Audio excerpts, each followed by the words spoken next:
Stricter gun laws took another step to become reality, passing the Senate just a few days ago. The bill would prevent the sale of certain firearms. The bill targets local gun dealers with more restrictions, including outlawing the sale of several types of guns. Going after law-abiding gun owners once again, and we will see no benefit from passing a bill like this when it comes to addressing public safety issues. The Second Amendment clearly says shall not be infringed, and that's exactly what this bill did. It was an overreach. And as you can imagine, this one is stirring quite the bit of controversy at our roundhouse. They didn't call it an assault weapons ban. They didn't call it an AR-15 ban. They didn't even use the word ban in the title. And that's exactly what makes this the most dangerous piece of gun legislation we've seen in years. Because what's happening right now in New Mexico isn't just another anti-gun bill. It's a blueprint, a test run. And every single state in this country should be paying very close attention to what happens next. Let me walk you through exactly what's buried inside this thing, because the way they've written it is genuinely clever, and if you're not paying attention to the specific language they're using, you're going to miss the entire play until it's way too late. So here's the setup. New Mexico has introduced what they're calling the Stop Illegal Gun Trade and Extremely Dangerous Weapons Act. Sounds reasonable on the surface, right? Who could possibly be in favor of illegal gun trade and extremely dangerous weapons? That's the trick. That's always the trick. You wrap something in a name that nobody can argue with, and then you stuff the actual bill full of provisions that go miles beyond what the title suggests. This one is officially designated as Senate Bill number 17, and once you crack it open, what you find inside is nothing short of a full-court press against some of the most commonly owned firearms in the entire country. But here's where it gets really interesting, and this is the part that should make everyone sit up straight. They are not calling this an AR-15 ban. They're not using the phrase assault weapon. They've learned from past failures. They watched what happened in 2023 when New Mexico tried to push through a similar effort and got absolutely hammered with pushback. People mobilized, called their legislators, made noise, and the whole thing collapsed. So this time they changed the playbook. Instead of using terminology that immediately triggers alarm bells, they've rewritten the language to fly under the radar. The bill targets what it describes as gas-operated semi-automatic firearms that accept detachable magazines, along with semi-automatics with fixed magazines holding more than 10 rounds. Now, if you know anything about firearms, you immediately recognize that this language captures AR-15 pattern rifles, direct impingement systems, AK-47 variants, short-stroke piston guns, long-stroke piston guns, basically the entire modern sporting rifle category. But to someone who doesn't follow this closely, it just sounds like technical regulatory language.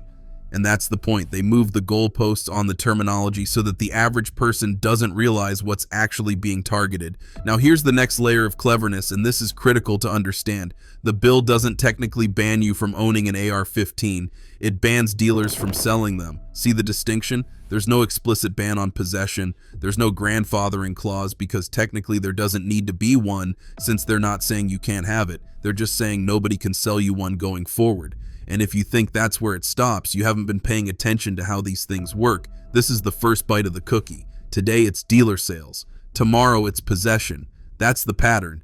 And it is played out exactly this way in state after state after state. This is actually the most egregious gun proposal that we've seen arguably in the nation. And while some officials are disappointed, others are cheering the decision. These are going to be detachable magazines. These are going to be 50 calibers. Really, you can think about those firearms that our military uses. Good evening. A major ruling by a federal appeals court has blocked New Mexico's 7-day waiting period on gun buy. Well, a 6-hour debate over a proposed gun law had Democrat and Republican senators completely split.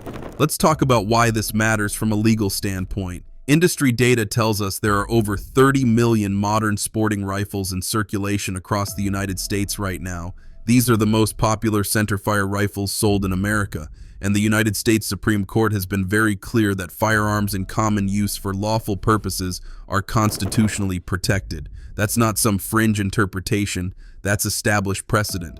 And the court has already signaled that it expects a case involving so-called assault weapons bans to come before it within the next term or two. So the legal collision course is already set.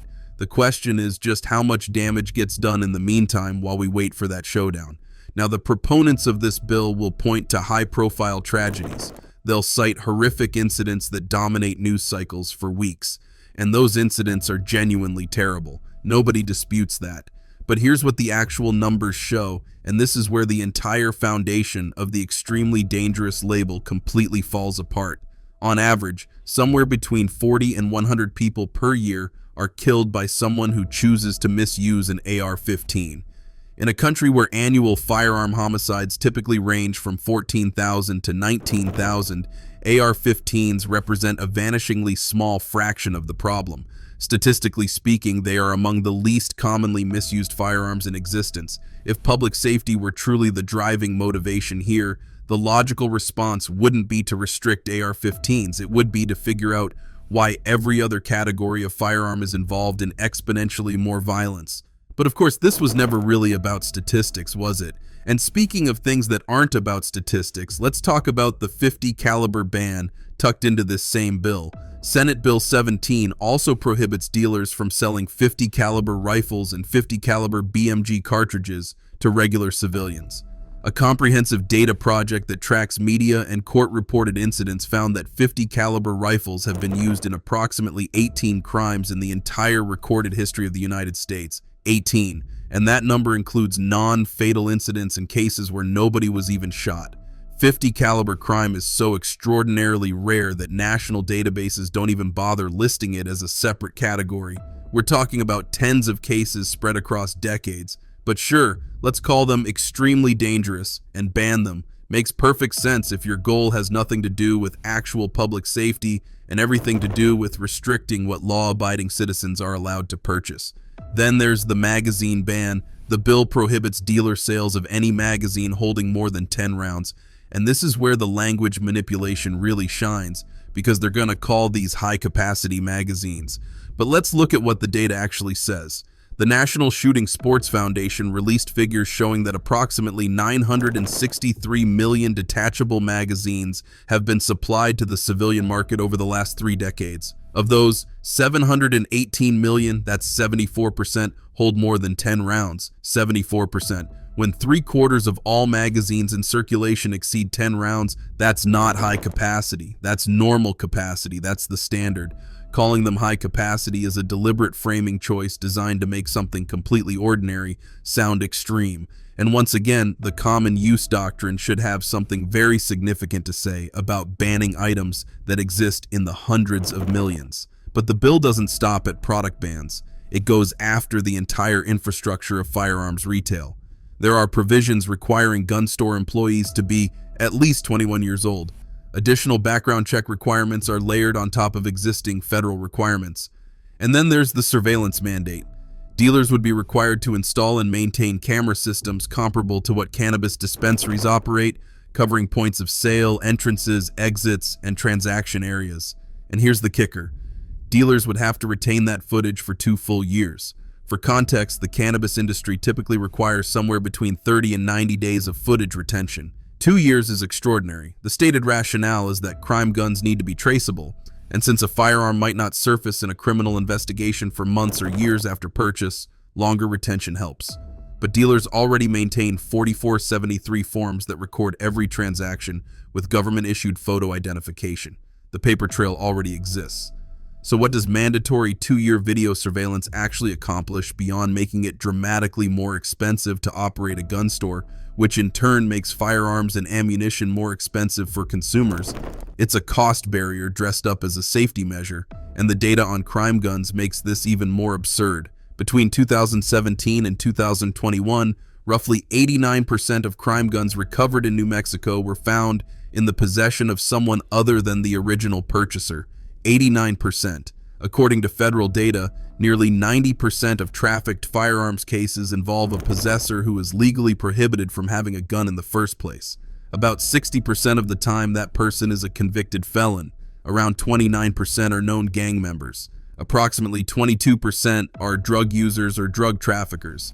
So if you genuinely want to reduce firearms violence, the most direct and effective approaches would be cracking down on gang activity, targeting narcotics trafficking, and prosecuting straw purchases. And yet, between 2017 and 2021, the Federal Field Division in New Mexico investigated roughly 465 suspected straw purchase cases, Of those, only 20 were referred for prosecution. Only 12 were actually accepted. 12 prosecutions out of 465 investigations over 4 years. Straw purchases account for an estimated 30 to 50% of how firearms end up in criminal hands, and we're barely prosecuting them.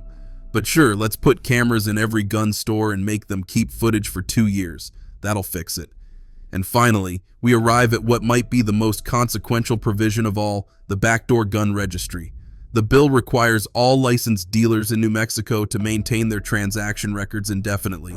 If a dealer sells their business to another licensee, the acquiring business must assume all of those records and the associated record-keeping obligations.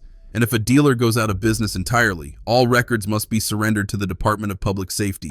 Every bound book, every transaction log, every record of who bought what firearm and when, all of it flows to the state government. Functionally, this guarantees that the government will either have direct access to or centralized possession of comprehensive firearms transaction data for every dealer in the state.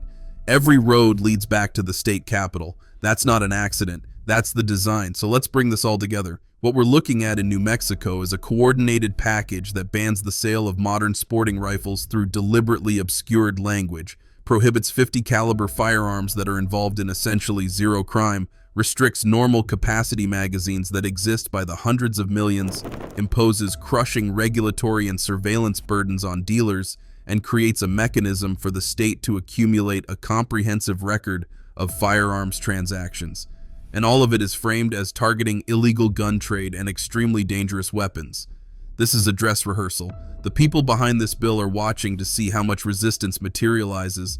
If the pushback is weak, the next round will go further. Possession restrictions, mandatory registration, forced compliance, and it won't stay in New Mexico. Other states are watching this experiment very carefully. What passes in one state becomes the template for the next. That's it for today, folks. See you in the next video.